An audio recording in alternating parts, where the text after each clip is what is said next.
Hey there, this is Steve Horseman with Good Guys to Great Men. Thanks for watching today. Today's video is all about living on the edge. It's about living on your sexual edge. I want to talk about edginess because it's a key for men's future. I like to say that the way a man is living his sex and romance life is really a metaphor for how he's living the rest of his life. I came out here to an edge to show you what edginess looks like. I'm out here in my backyard. I call it my backyard. It really belongs to the government. But I'm out here on an edge. I'm out here in Roosevelt National Forest, and I came to the edge of this rock here, and I'm leaning way out to show you what an edge looks like. I've got 3 dogs here. I hope none of them fall off the cliff.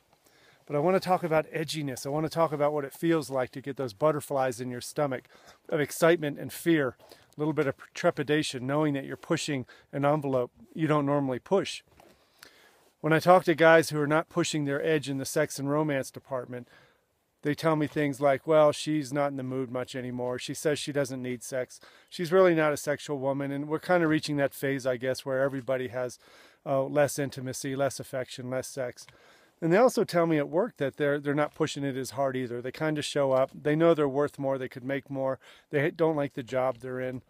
They aren't as bold with their friends. They're not setting up as many adventures as they used to. And to me, it all starts with the edginess in your sexuality. I'm not saying you have to be a sexual rock star to have a good life, but what I'm saying is that when a man is starting to feel that he's losing his edge in the sex and romance department in his marriage or long-term relationship, it means that he's losing confidence in himself. He's losing confidence in his own value. And what does edginess look like? If you were more edgy in your marriage or your long-term relationship, when it came to sex and romance, you would be less apologetic. You would feel less shame about the fact that you're still a young, virile, hot-blooded man who enjoys affection, intimacy, touch, romance, kissing, hugging, and good sex. You wouldn't be afraid to say that out loud.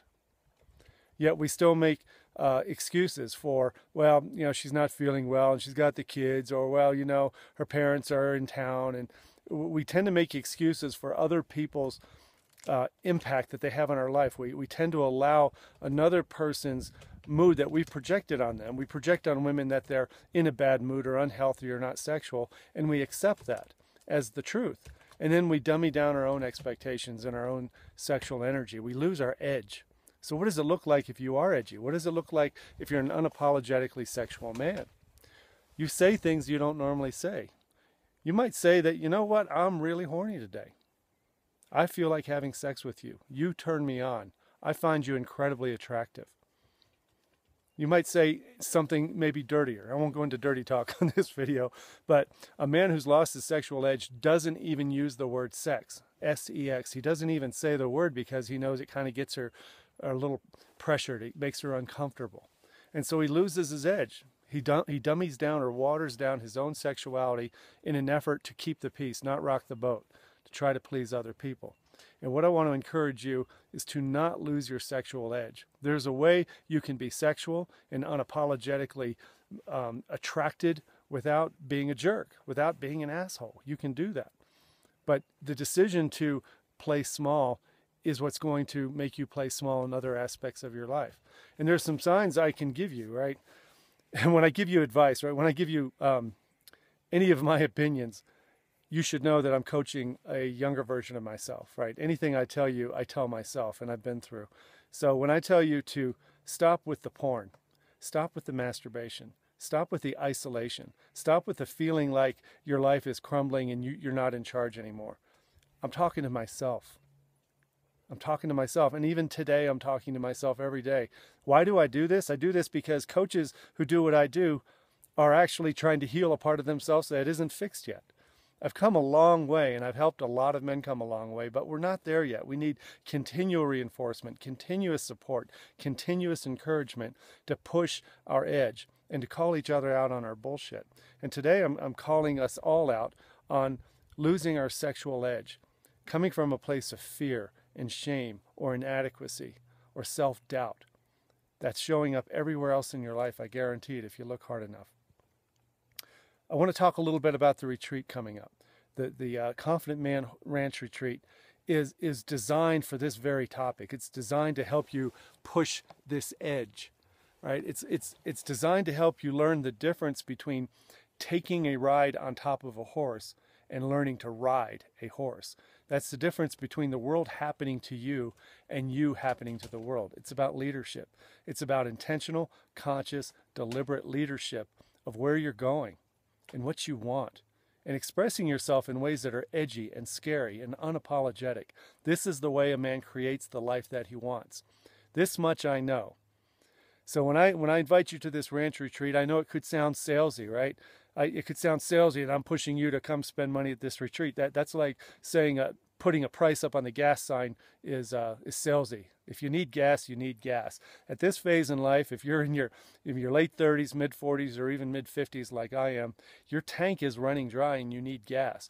Where do you get fuel? Where do you get the fuel you need to propel your life further? Because we've got 2 or 3 more decades to go.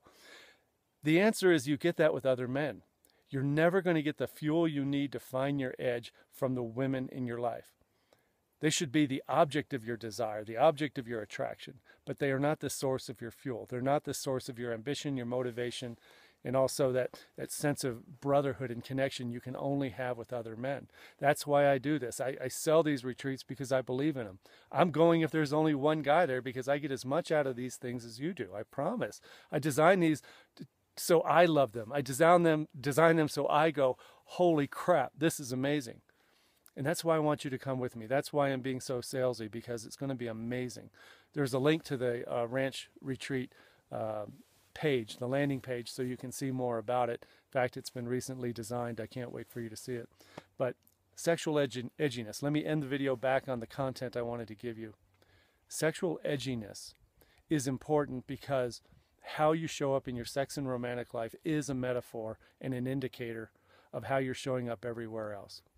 When we go to porn, when we go to masturbation and isolation, and we start playing small, that affects every part of our life, every part of our psyche. And we start whining and complaining and blaming. And believe me, again, I know, I've been there. That's me, brother. So that's why I want you to push the sexual edginess thing. I know how scary it is. I know the reaction that you might get may be something that you're not ready to address. You don't know how to respond when you start pushing the envelope of your sexual value and power. And that's what you'll learn at the retreat, and that's what I help men understand. And one thing I can promise you, once you go there, once you get a taste of what it's like to live on the edge, you'll never go back. So that's all I have for you today. Steve Horseman reporting from the edge. Have a great day. Thanks a lot. Bye-bye.